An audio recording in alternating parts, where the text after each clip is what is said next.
a rather drawn-out game of hangman. NATO's top military official says the upcoming presidential election in Afghanistan will show whether the mission is, as he says, strangulated. But despite all efforts to disprove media reports, the situation seems to worsen by the year. Operation Enduring Freedom began in 2001 as a direct response to the September 11 attacks. Its purpose? Simple. Capture Osama bin Laden, destroy Al-Qaeda, and remove the Taliban regime, which, according to the U.S. Bush doctrine, was harboring terrorists. The U.S. forces swooped in, and NATO needed in on the action. They were interested to piggyback on U.S. supposed glory in Afghanistan.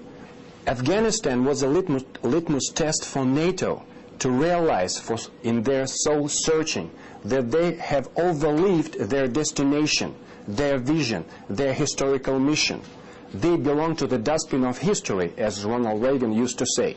Some analysts firmly believe that NATO is not quite pulling its own weight.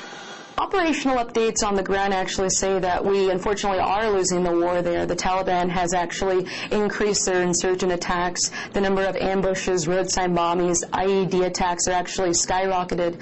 2008 was actually the deadliest year for U.S. and coalition forces. But over 7 years on, what have the coalition forces achieved? Bin Laden? Still at large.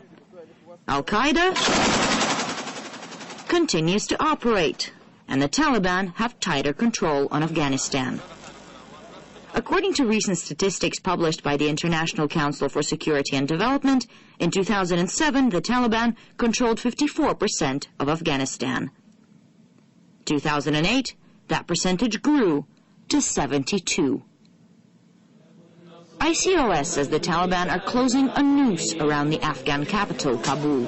The situation, as far as I understand, have been deteriorated during recent years, and it is linked to the fact that the NATO-led forces, they pay very little attention to peace building, so that to, basically speaking, to provide to Afghan population necessary means of subsistence other than growing narcotics.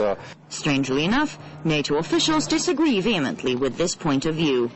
But at the end of the day, or more accurately, at the end of 7.5 years, is the operation anywhere near an end?